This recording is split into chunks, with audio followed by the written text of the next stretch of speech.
আজকে 5ই আগস্ট স্বৈরাচার পতন উপলক্ষে,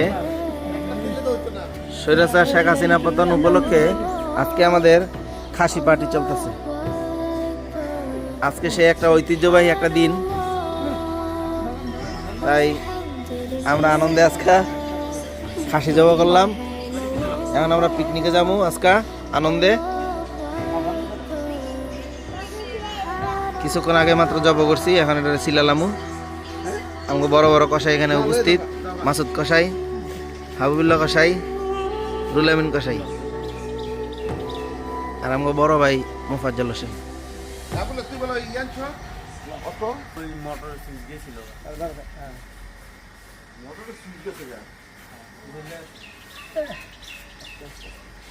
মাশরুম